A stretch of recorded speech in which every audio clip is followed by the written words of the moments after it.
Good morning, scholars. Welcome back to the Kemet Maasai Academy. This morning we're looking at substitution, which is a subtopic under algebra. To substitute means to put one thing in place of another thing. Just like when you're at school and you have your regular form teacher who teaches you, and for whatever reason she can't come that day or he can't come that day, well, you might get a substitute teacher who is going to come and do what your regular teacher would do until your teacher gets back. So it's the same concept in mathematics. In substitution, we're given the value of the variable, and by variable I mean any symbol that's used to represent an unknown quantity. And that quantity, the value might change depending on where it finds itself in an equation. So we call it a variable because it can change. So we are given the values, and don't think that if they're saying x is equal to 5, x doesn't always have to equal to 5. That can change. So you are told the value and you're going to substitute that value into an expression. So that means wherever you see x, you're going to put a bracket and you're going to put 5. Because that's the value of x that we're working with in that moment. You might see x further down the road and you are being told, okay, now we want x to represent 1 or 10 or any number. So you have to first look for your instructions and see what are they saying will be the values of these variables, whether they are letters or symbols. Maybe a square, a triangle, an asterisk may be used to represent the number. Look to see what are the values that they're saying we should plug in, that we should substitute into the expression in order to see the overall value of the expression. So for these first four, we are told let x be equal to 5 and let y be equal to 4. Okay, that's what we're told. We're going to say, for the sake of these four, x is 5, y is 4.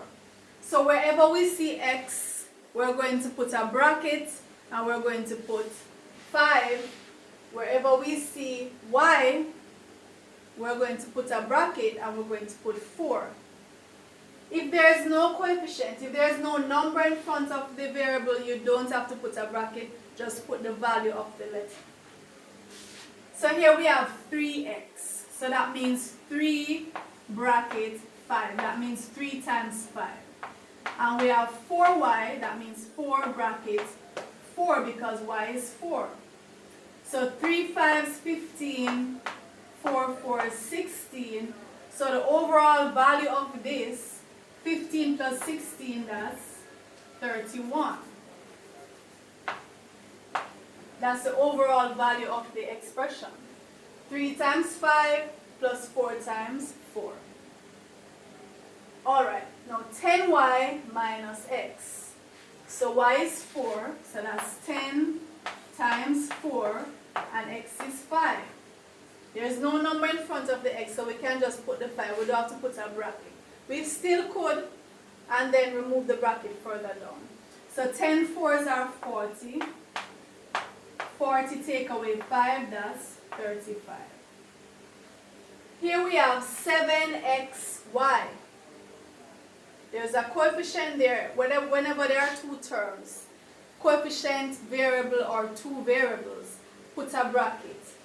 So that's 7 times x is 5 times 4. So 5 fours are 20.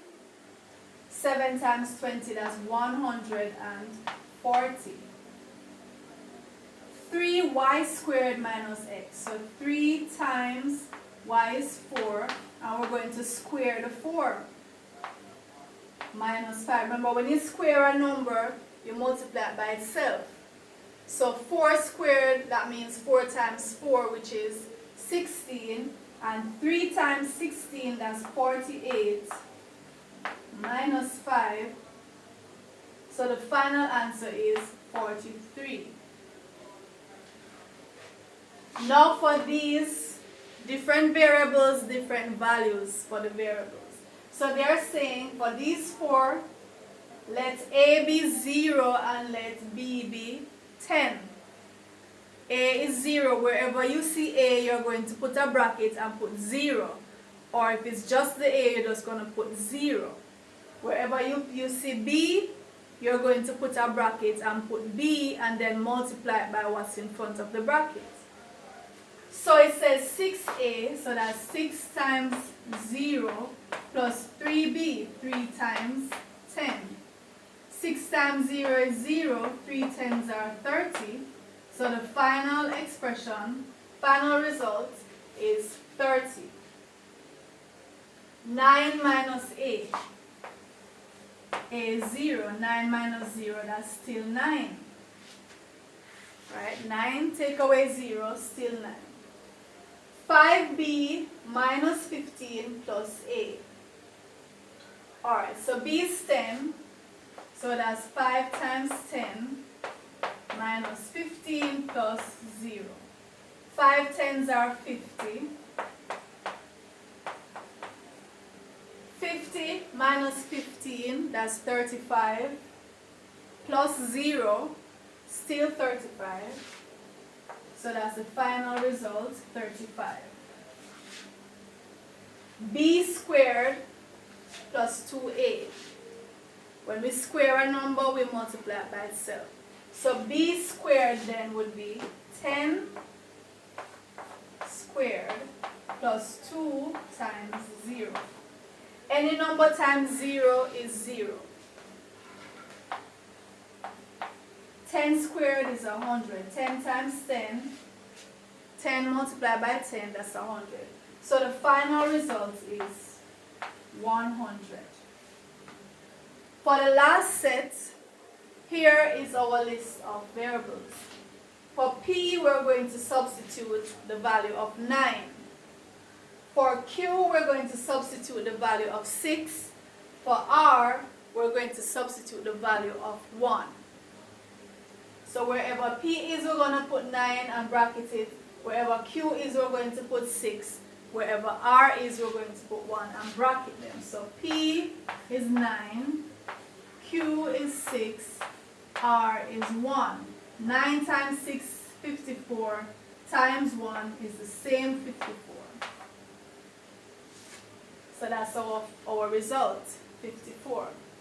P take away Q plus R. So P is 9, Q is 6, R is 1.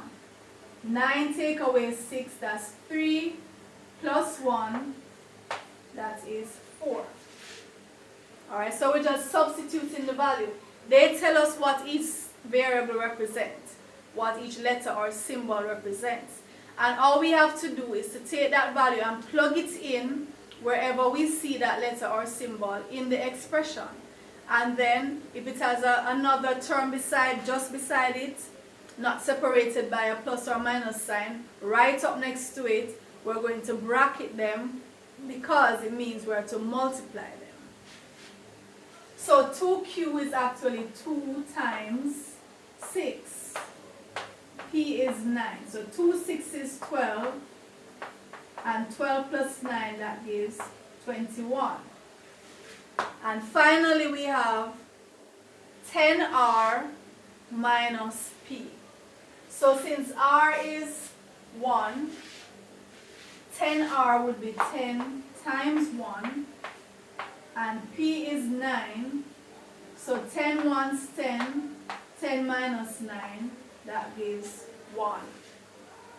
Right? So we have substituted our values, plugged them into the equation, and we expanded the brackets, we multiplied where it was necessary. Otherwise, we simply added or subtracted the values to get a final result. So substitution is a form of simplification. We're simplifying the expression to one single result. Alright, so the idea is to substitute is to put one thing in the place of another thing. We are usually given the values that we are to substitute. And remember, just because you see r is equal to 5 doesn't mean r will always be 5. So for each time, you have to look to see what are they saying the letter is representing this time. When you see the letter again, check again to see what are you representing this time, because they change. That's why we call them variables. Alright, so that's the basic concept. We plug in those values into the expressions and then simplify the expressions. So that's it for substitution. If you have been helped by the video, don't hesitate. Just drop a line in the comments to say thank you, miss. And let me know also if you want me to do a video on any other topic that you don't see in the catalog. Share the video so others may benefit. If you haven't subscribed as yet, please do so now. I'll see you in the next video.